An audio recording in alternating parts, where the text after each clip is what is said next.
Hey folks, I have a collaborative video today about something that is near and dear to my heart. It deals with coffee, not directly with coffee, but how to froth milk for like cappuccinos or protein shakes and stuff like that. So my buddy William, aka Olesideburns, he did a comparison with a couple of different whisks that he's been using, and you'll see that right after this intro. And then after his review, I'll show you what I have found that I like using. I will be using our old tried and true. This one is just, it's a single whisk and it works really great. Battery powered. I love it. We use this in the office many, many times. And I thought I would step it up and try one of these really fancy milk frothers. This one I really like because it's detachable, so you can clean it easily. Now the one thing I like about I really do like about this thing is it heats up. Like it heats up the milk and it heats up really, really quick. It heats up the milk and the whisk is actually inside right there, and that's easily removed. And it's really simple to clean. I at first I thought, oh, this is going to be kind of a pain to clean, but no, it's not, because you don't have to deal with the electric parts. So you can wash it really good. You know, scrub it out with a sponge. Works really good. Um, the only thing with this one is it makes a lot of froth, which isn't a bad thing. If you're making, this would have been perfect in the office because we could have made like enough froth for three of us. So after Williams, so stay tuned. After Williams or Olesideburns video, I'm going to show you how this works, and then how this works and how I use these with my coffee. So take it away, William. What's up, YouTube? Olesideburns here.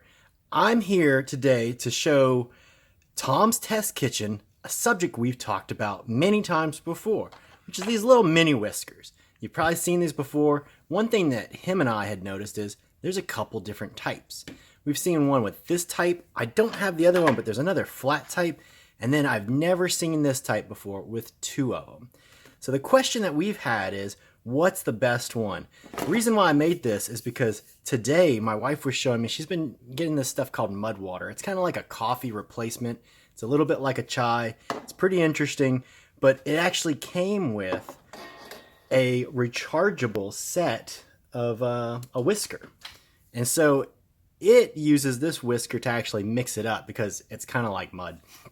And so I thought that was really interesting because Tom and I, we had been using these whiskers even for stuff like when we worked in the office, we would mix our protein shakes. We would mix just about anything with them.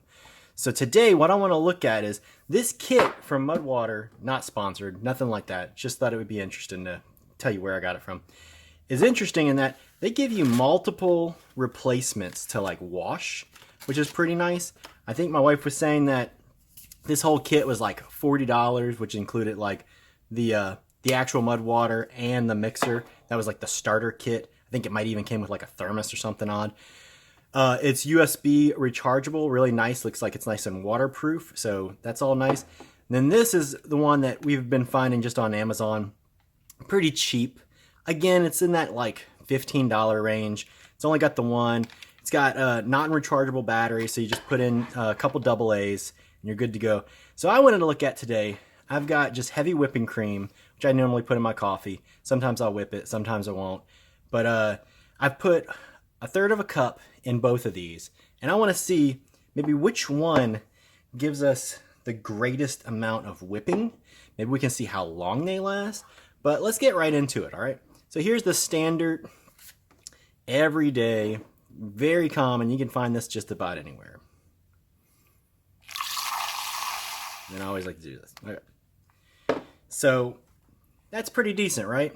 I hate to actually have someplace to put that. It's okay. It's frothy. It's foamy. Really didn't increase the size a whole lot, which is, I was trying to see if maybe we could see that. But let's look at this newer one. So again, it's got a push up here, which is kind of the same. Some of them we've seen, they'll go on and on and on. This one, so I press it and that's it. It's probably the wrong way to do it. It's really messy. But nice, it's pretty quiet. So let's look at them now. Let's see how we can get a nice comparison. I'm going to mark this here and here.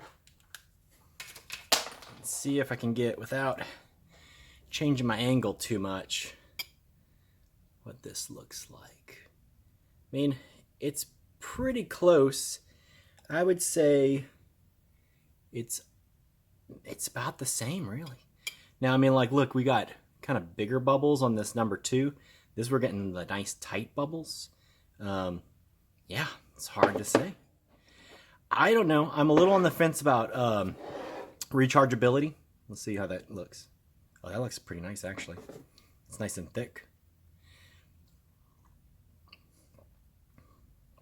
Yeah, nice mouthfeel. Let's just see how this pours. It's not going to be the same because we're not going to be able to see the actual, how it goes. Again, it's pretty thick. But yeah. Yeah, like I was going to say, I don't know how I feel about rechargeable USB. Some ways that's really nice, but then again, I don't need another product that I need to have USB for. And then it's the micro USB, which used to be fine, but now everything's going over to USB-C. And you know, they make it pretty difficult to get in there because they want you to be able to wash it. I like this one because, you know, no matter where I am, I can go get some AA's real quick. If this one's out of charge for some reason, I've got to plug it in for a while and wait. But it is really nice that you can throw this in, you know, clean it real good. That's a little different. You can't really remove these. Not that I can expect to. But it's nice that you get a couple of them as well. That's interesting. But at least from a washing perspective, they're usually actually pretty easy to wash. So it's not like you have to throw them in the dishwasher. You just, you know, can put them in soapy water, spin them for a little while, put them under the sink, rinse. So not that big of a deal. Well, all right. I'm going to kick this off over to Tom's Test Kitchen. Maybe he can show us some of his collection as well and see what his thoughts are on this.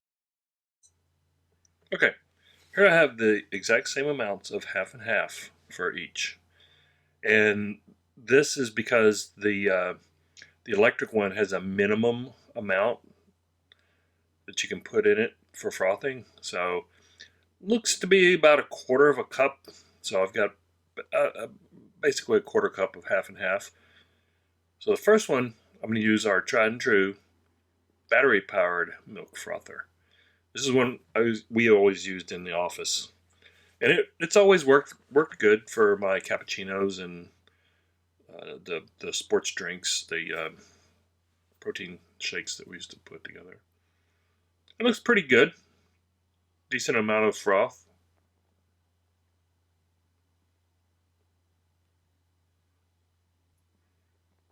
Now let's try the electric one. Now the one thing that I do love about the electric one is it heats up the milk or the half and half, and it heats it up really quick. So let's get the lid on here. Turn it on, and that little red indicator shows that it's heating as well as frothing. It's pretty quick too, actually. Detach it from the base, which I like because it makes it easier to clean up.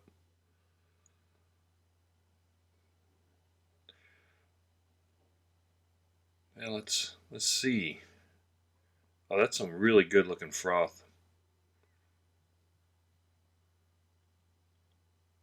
Really good looking froth. Definitely there's much more volume than with the handheld battery powered frother. Let's give it another spin just to try to be fair, because it had been sitting there for a few minutes. Okay, that's about all the volume I'm going to get out of that one. Well, I think, yeah, look at that, the comparison of volume, and the texture of the electric frother is, it's like whipped cream. It's really, that'll stand up for a while. You know, if I set this aside for a few minutes, it's not gonna decrease. Now compared to the battery powered, yeah, it's still good for like cappuccinos and stuff. Plus it's battery powered and it's really inexpensive.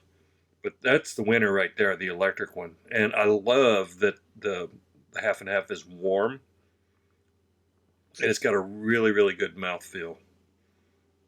I'll be bringing that into the office when we can actually go back into the office.